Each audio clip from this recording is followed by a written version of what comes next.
Assalamualaikum warahmatullahi wabarakatuh. Kembali lagi dengan saya Erika Liviatul Husna, mahasiswa dari Universitas Tikubang Unisbank Semarang.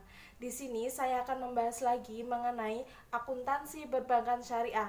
Kali ini materinya adalah akad mudharabah. Nah, berikut saya akan menjelaskan mengenai apa sih akad mudharabah itu dan bagaimana pelaksanaan akad mudharabah tersebut. Silahkan, selamat menyaksikan. Mudharabah berasal dari kata ad-darbi fil ardi yang artinya berpergian untuk urusan berdagang. Nah, bisa disebut juga dengan kordi yang artinya potongan. Artinya berarti pengelola dana, pemilik dana memberikan dananya untuk diperdagangkan yang bertujuan untuk memperoleh keuntungan.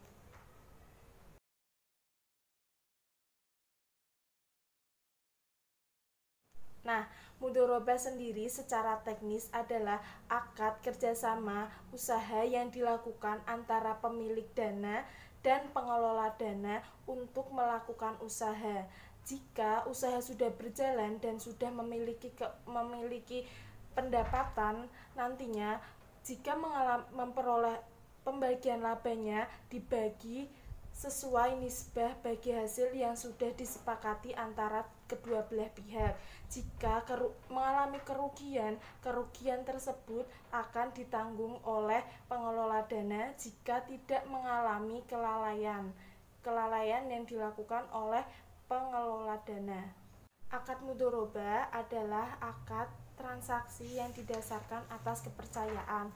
Nah, kepercayaan ini sangat penting karena seorang pemilik dana atau investor tidak boleh ikut campur atas usaha atau proyek yang dibiayainya.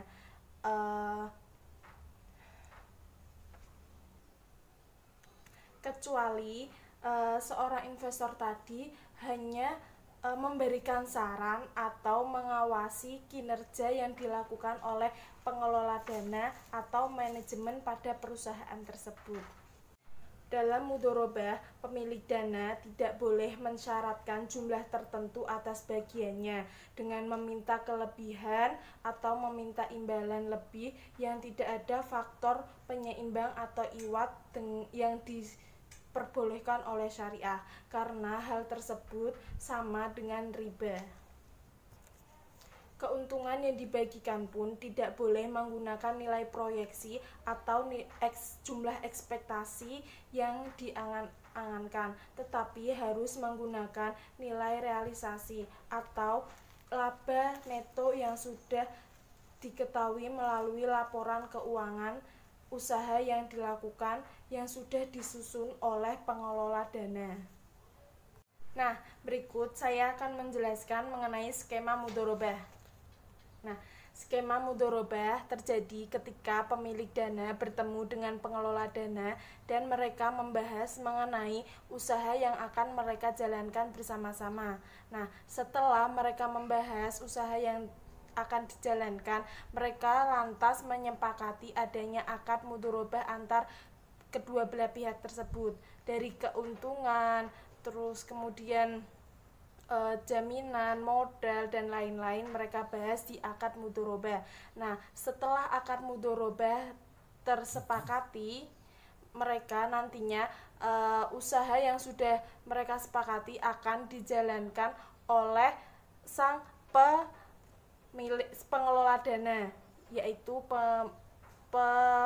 manajemen yang akan melaksanakan dana yang diberikan oleh pemilik dana.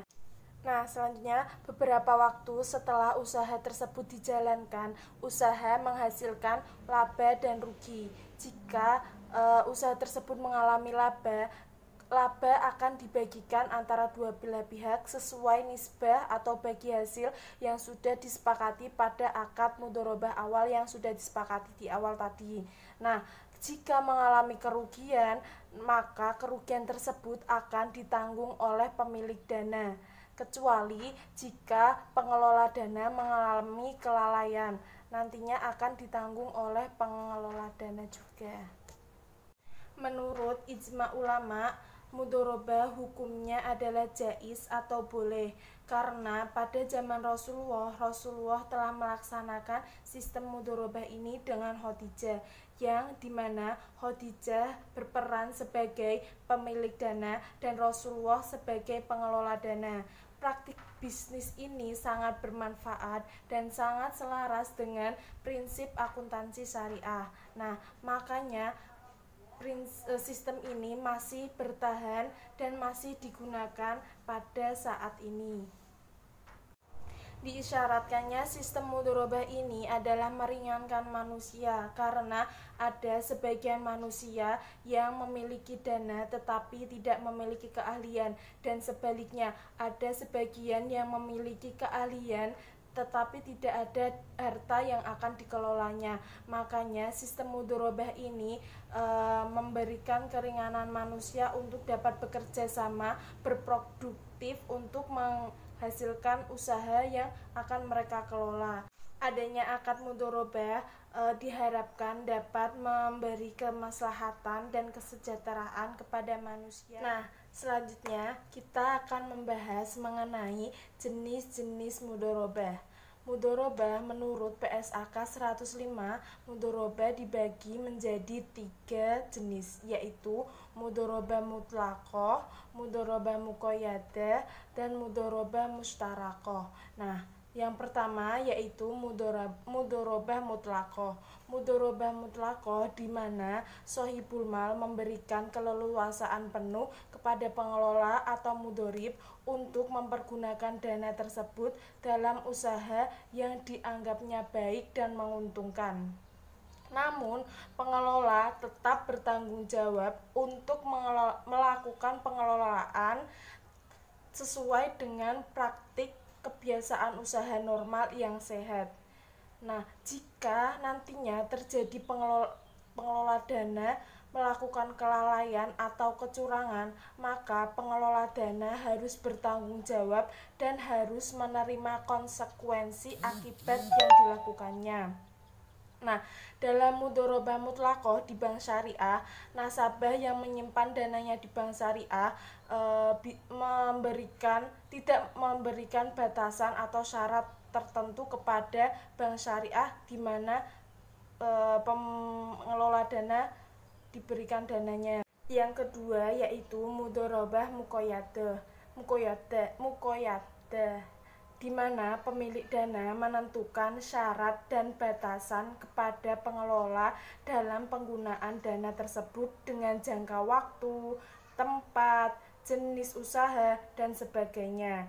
Apabila pengelola dana melakukan kelalaian atau penyelewengan, maka pengelola dana juga harus bertanggung jawab dan menerima konsekuensi akibat dari kecurangan yang dilakukannya.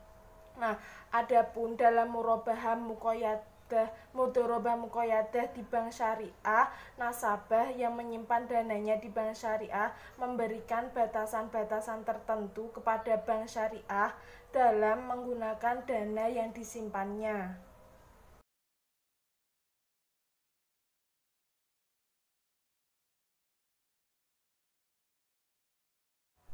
Berikut saya akan menjelaskan mengenai skema mudharabah muqayyadah. Yang pertama, ketika bank atau mudharib menentukan usaha atau proyek yang akan dijalankannya, kemudian ia menghubungi investor yaitu nasabah atau shahibul mal, kemudian nasabah tersebut menanamkan dananya atau berinvestasi di bank tersebut.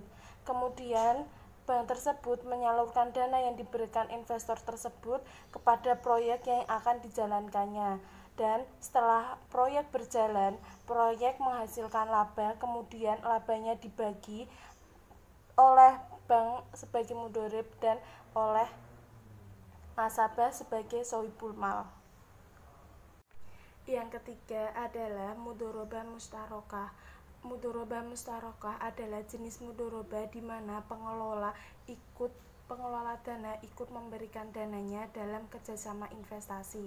Pada awal mula kerjasama, akad yang disepakati adalah akad mudhorobah dengan menyertakan 100% dana dari pemilik dana.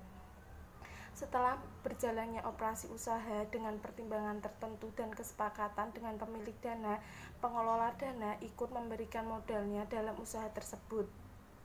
Jenis mudhorobah seperti ini adalah perpaduan antara akad mudhorobah dan akad mustarokah. Nah, berikut skema mudhorobah mustarokah. Nasabah sebagai penghimpun dana bertindak pengelola atau mudhorib, dan nasabah penyalur dana bertindak sebagai pemilik dana atau sohibul mal. Pada saat yang sama, bank dan investor melakukan kerjasama untuk membiayai proyek yang dilakukan atau usaha yang dilakukan oleh pengelola dana. Keduanya berperan sebagai pemilik dana yang nantinya akan mendapat keuntungan atas hasil usaha yang dikerjakan oleh pengelola dana. Keuntungan tersebut dibagi sesuai nisbah atau kesepakatan. Nah, lalu keuntungan yang diperoleh oleh bank dibagikan kembali oleh deposan pool of fund. Berikut saya akan menjelaskan mengenai rukun dan ketentuan mudhorobah. Rukun mudhorobah dibagi menjadi 4. Yang pertama yaitu pelaku mudhorobah. Pelaku mudhorobah terdiri dari pemilik modal dan pengelola modal, pemilik dana atau pengelola dana. Yang kedua yaitu adanya objek mudhorobah, yaitu terdiri dari modal dan kerja. Yang ketiga adalah ijab qabul atau serah terima, dan yang keempat adalah nisbah keuntungan. Ketentuan syariah masing-masing rukun sebagai berikut. Yang pertama adalah pelaku. Pelaku harus cakap hukum dan balik. Pelaku tidak boleh ikut campur dan hanya cukup mengawasi pengelola dana. Yang kedua yaitu objek mudhorobah. Objek mudhorobah adalah konsekuensi logis dengan diadakannya akad mudhorobah. Objek mudhorobah ada 2, yaitu modal dan kerja. Untuk modal diserahkan dalam bentuk uang atau aset. Modal juga harus jelas jumlah dan jenisnya. Modal tidak boleh berbentuk utang atau piutang dan harus diserahkan langsung kepada mudhorib. Yang kedua adalah kerja. Kerja adalah hak seorang pengelola dana yang tidak boleh diintervensi oleh pemilik dana. Pengelola kerja sendiri dilakukan oleh pengelola dana bisa dalam bentuk keahlian, skill, atau penguasaan manajemen. Pengelola dana melakukan kerjanya harus sesuai dengan ketentuan syariah dan harus sesuai dengan ketentuan yang sudah diakadkan pada awal perjanjian. Yang ketiga adalah ijab kabul. Ijab kabul adalah pernyataan ridho dari kedua belah pihak. Yang ijab kabul ini tertuang secara tertulis yang digunakan untuk selama perjanjian atau kontrak tersebut berlaku selama usaha yang dijalankan. Yang keempat adalah nisbah keuntungan. Nisbah keuntungan adalah besaran yang digunakan untuk pembagian keuntungan, mencerminkan imbalan yang berhak diterima kedua pihak yang bermudhorobah atas keuntungan yang diperoleh. Kemudian perubahan nisbah harus berdasarkan kesepakatan kedua belah pihak. Pemilik dana tidak boleh meminta pembagian keuntungan dengan menyatakan nilai atau nominal tertentu karena hal tersebut bisa disamakan dengan riba.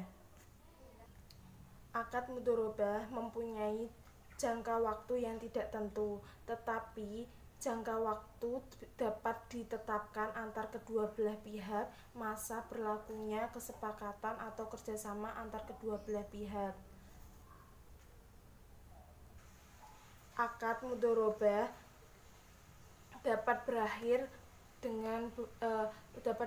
karena hal-hal sebagai berikut. Yang pertama, akad mudharabah yang dibatasi waktunya, maka mudharabah berakhir sesuai dengan kesepakatan masa berlaku kesepakatan tersebut.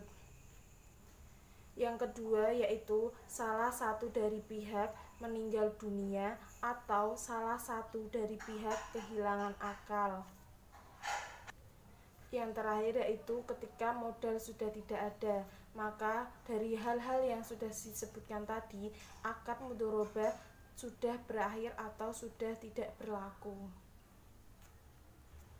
Prinsip pembagian hasil usaha mudharabah. Nah, dalam mudharabah istilah profit and loss sharing tidak berlaku karena yang dibagi hanyalah keuntungan saja atau profit, tidak termasuk kerugiannya atau loss. Pembagian hasil usaha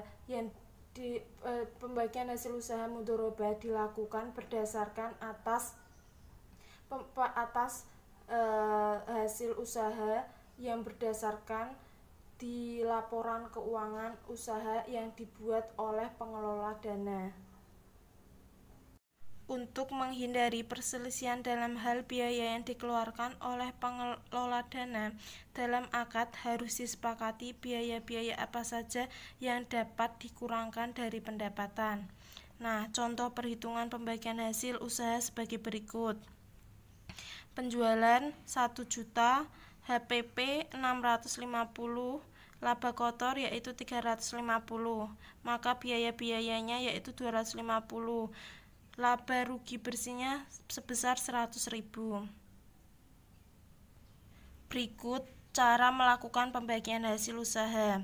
Nah, berdasarkan prinsip laba atau profit sharing, maka nisbah pemilik dana dan pengelola dana adalah 30/70. Pemilik dana 30% dikalikan laba rugi bersih sebesar 100.000 yaitu 30.000, dan pengelola dana sebesar 70% dikali 100.000 sebesar 70.000.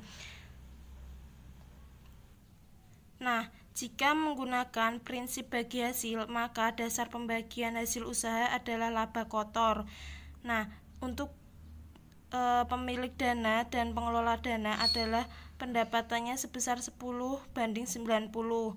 Bank syariah 10% dikali laba kotornya yaitu 350 sebesar 35.000.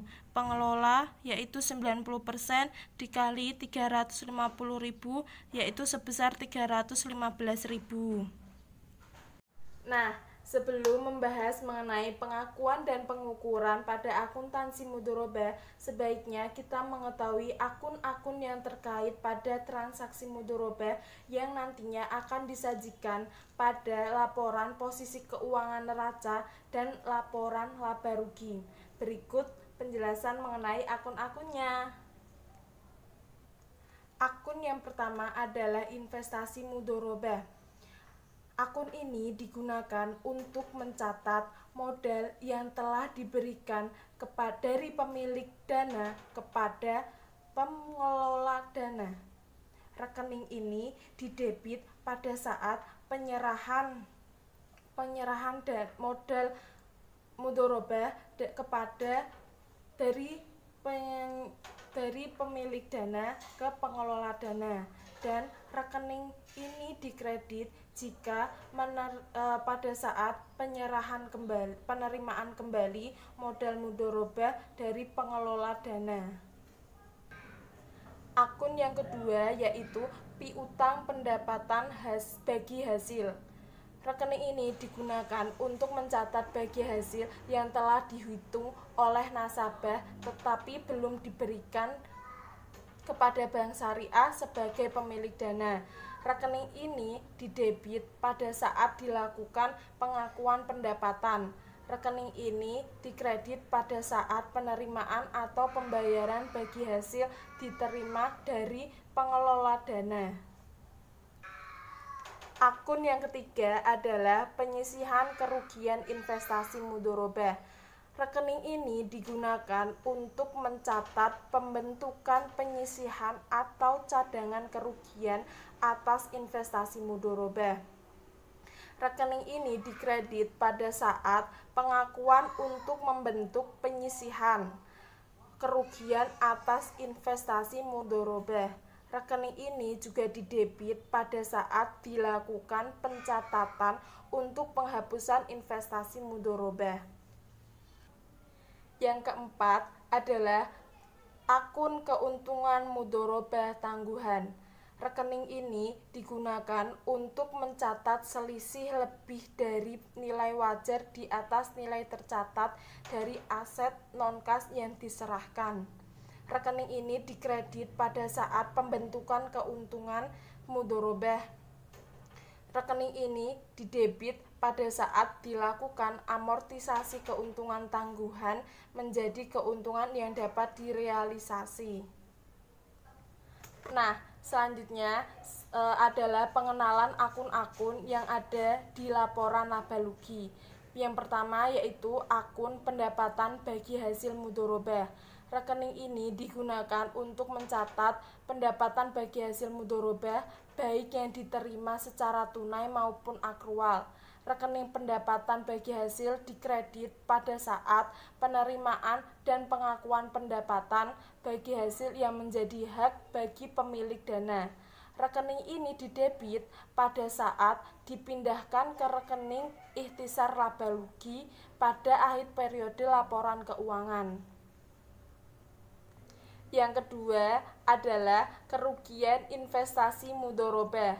Rekening ini digunakan untuk mencatat kerugian yang timbul dari investasi mudharabah yang disebabkan karena kehilangan, kerusakan, penurunan nilai sebelum dimulainya usaha.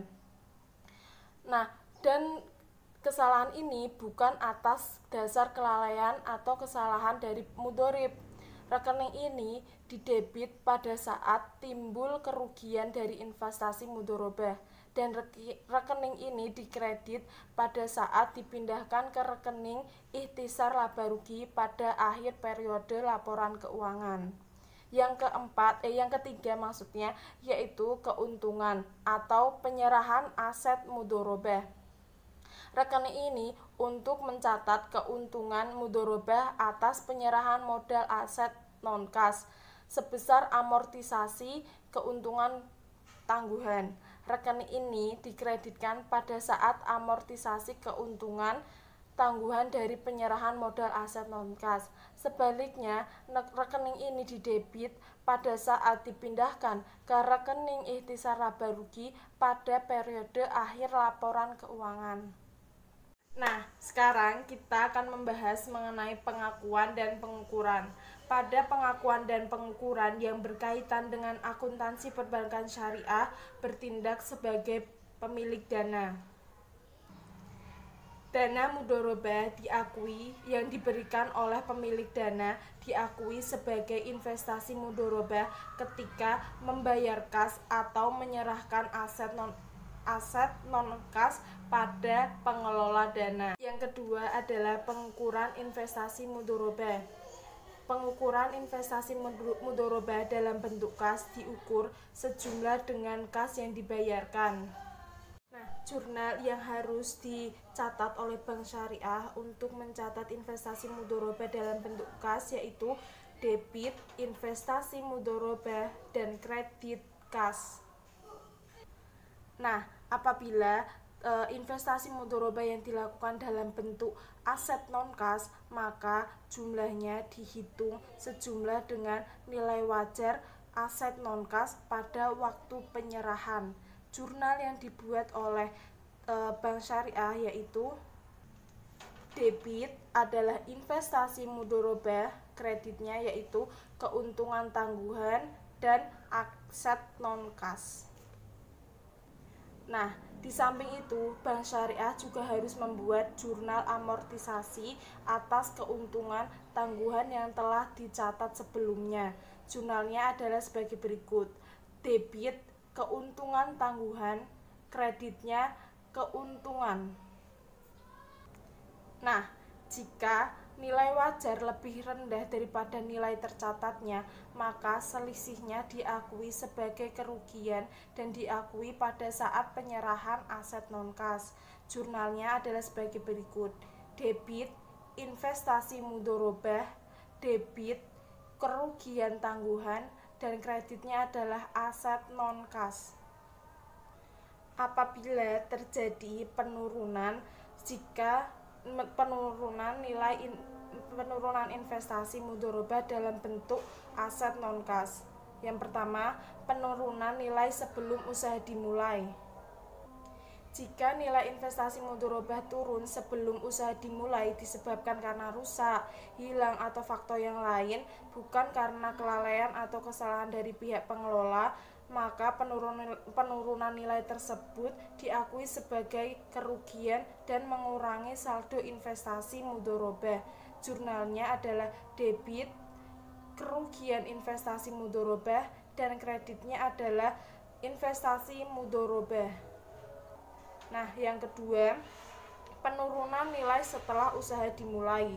Jika sebagian investasi mudharabah hilang setelah dimulainya usaha tanpa ada kelalaian dari pengelola dana, maka kerugian tersebut tidak langsung mengurangi jumlah investasi mudharabah, namun diperhitungkan pada saat melakukan bagi hasil.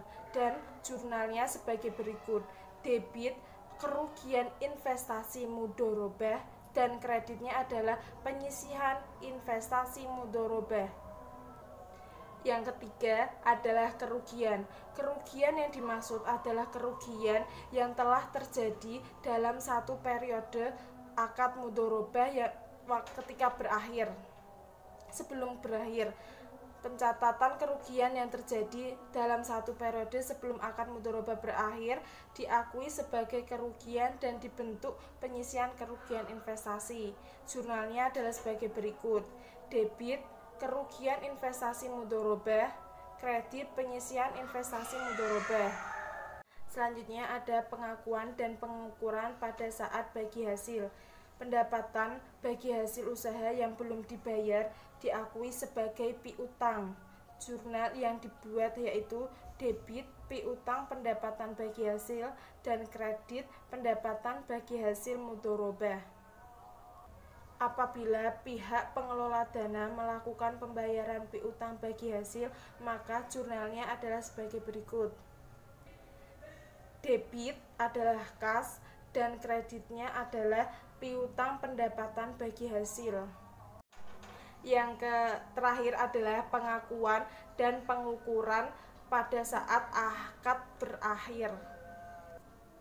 Pada saat akad mudharabah berakhir, selisih antara investasi mudharabah setelah dikurangi dengan penyisihan kerugian investasi dan pengembalian investasi mudharabah diakui sebagai keuntungan atau kerugian. Berikut ada dua alternatif pencatatan pada saat akad mudharabah berakhir. Alternatif pertama yaitu ketika terjadi keuntungan. Jurnalnya adalah debit kas atau piutang atau aset non-kas, debit lagi penyisihan kerugian investasi mudharabah, kemudian kredit investasi mudharabah, kredit lagi keuntungan investasi mudharabah. Alternatif yang kedua yaitu ketika investasi berdampak rugi. Jurnal yang harus dibuat oleh Bank Syariah yaitu debit kas atau piutang atau aset non-kas, debit penyisihan kerugian investasi mudharabah, debit kerugian investasi mudharabah, dan kredit adalah investasi mudharabah.